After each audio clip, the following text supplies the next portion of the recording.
The dream off-season plan does not exist until now. Welcome in to this edition of Seattle Seahawks Today, powered by Chat Sports. Tyler Jones here with you. Thanks for joining us. Coming up on today's show, we are going to let you hear from the folks at Pro Football Focus as they have laid out what they believe is the perfect off-season agenda for your Seattle Seahawks. We will start with that here on today's program. Glad to have you with us. This offseason is going to be fascinating for the Seattle Seahawks. Second year of the Mike Macdonald era. A lot of pressure, of course, on John Schneider in the post-Pete Carroll regime. What exactly does he need to do to get this team on track to where they want to go and take that next step forward? As they've been kind of in the same spot the last few years in that 9 to 10 win range, that window there, and they would like to take a big step forward. So what do they need to do? According to PFF, when it comes to free agency, Seattle needs to re-sign Ernest Jones IV. That is the top priority. Outside of any outside free agents or anything like that, objective number one is re-signing Ernest Jones. And I wholeheartedly 100% agree that Seattle needs Ernest Jones back. We'll talk more about Ernest Jones in a bit. When it comes to the draft, PFF is saying that the Hawks need to select Marshall edge Mike Green with their first-round pick at 18 overall. And I got to say, I really like Mike Green. I think he's a terrific talent, but I'm not sold that this is the dream selection for Seattle. And I'll explain more coming up in just a moment. But first, you guys know we're in a like battle with the Cowboys report for the rest of the month of February, and we got some work to do, folks. We are a little bit behind the Cowboys report. You can see it's pretty tight. We're just about 11 likes back.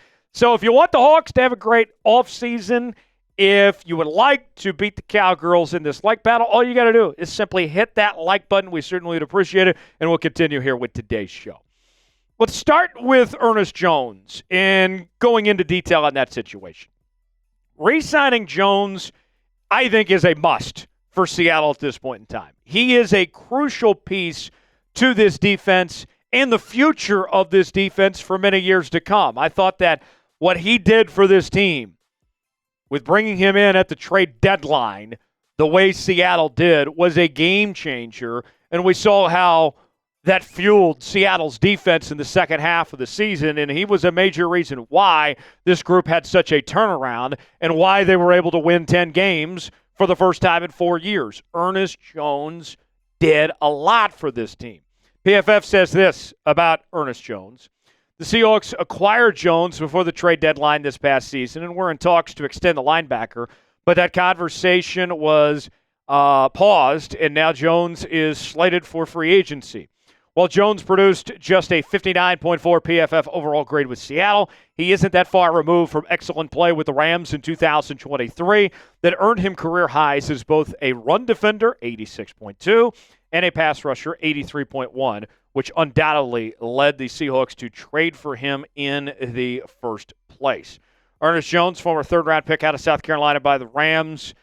It was an interesting journey for him to get to Seattle as he was initially traded from the Rams to the Titans, and his stay in Nashville was not very long before he was traded to Seattle at the midway point of this season. He did win a Super Bowl with the LA Rams, and talking to some Rams folks, they were pretty optimistic about Ernest Jones. They thought that he could be a key piece to that Rams defense for a long time, but ultimately that did not work out the way they would have liked, and there was rumors that maybe he didn't see eye to eye with Sean McVay and company there, but that hasn't been the case in Seattle as he just gelled with this Seahawks team, and his production was, I thought, fantastic this past year with this Seahawks team since he joined them, and he jumped right in and was on the same page with his teammates, with the coaching staff. It was like he had been there all season with how much of a fit he was for this defense and what Mike Macdonald was looking for.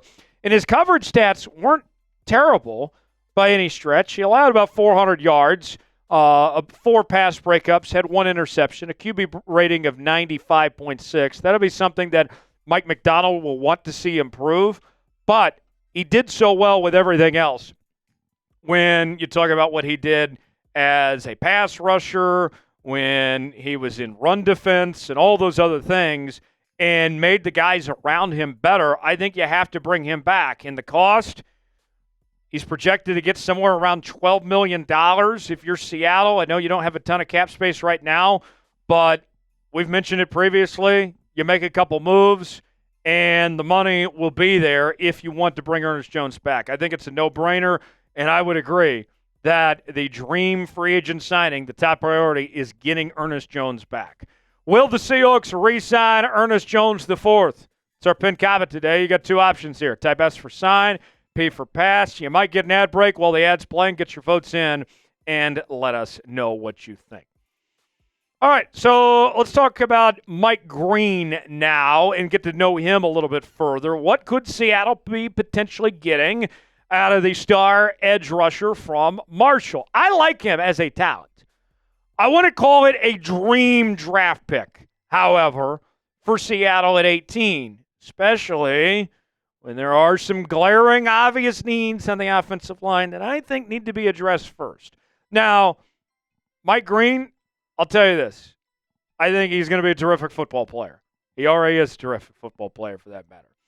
And I think he would be a natural fit in Mike Macdonald's defense. I think he would thrive if he was in Seattle. All of this is not a knock on the talent level of Mike Green whatsoever. This is about Seattle having bigger needs they need to address when it comes to this offensive line position. With that said, let's tell you more about Mike Green. This comes from Pro Football Focus on why he would be the dream selection for the Hawks. Even among a deep group of Power 5 prospects, Mike Green has risen up the ranks. After a standout season at Marshall, where he finished as the highest-graded edge defender in the nation, Green validated his talent at the Senior Bowl, flashing against NFL-caliber competition. Mike Macdonald is the perfect defensive mind to maximize Green's sky-high potential. Green started his career at Virginia, then transferred over to Marshall, where he spent the last 2 seasons. And this year, nothing short of spectacular. He was named a first-team All-American selection, also a first-team All-Sun Belt player, and he was awarded with the Sun Belt's Player of the Year award for 2024 as the best player in that conference. And when you see the numbers, you'll understand why he was the Player of the Year in that league. 17 sacks. And I know some of you are going to say, well, he didn't play at a Power 4 school, or that, he wasn't at a top program, right? And I understand where you're coming from, but I don't care where you got 17 sacks at. That jumps off the page. That's impressive anywhere in college football. 17 sacks, the real deal, with 59 pressures, 3 forced fumbles, 23 TFLs, 81 tackles. I mean, this guy will get your juices flowing. I mean, he's that type of football player. His scouting report, pretty impressive as well. Great production with the 17 sacks that he had last season. He's an impressive athlete. He certainly looks the part. One of my favorite draft cliches that could be used to describe Mike Green. He is physical at the point of attack. Arrgh! He's got a relentless motor as well. You don't have to worry about effort when it comes to him. He's given his all the time. And even to a point, we mentioned giving it his all. At times, he kind of leaves his feet too much, maybe trying to do too much in that sense. But overall, he's a tremendous prospect. I just think Seattle's got bigger needs than Mike Green at this point in time. So, now that you've got to know Mike Green, should the Hawks draft him?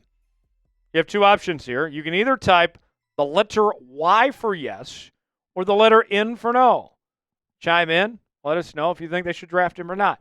If you enjoyed today's show, hit that like button. We certainly would appreciate it. I'm Tyler Jones. Thanks for joining us, and we shall see you next time on this program that we call Seahawks Today. Thanks for joining us. Have a great rest of your day.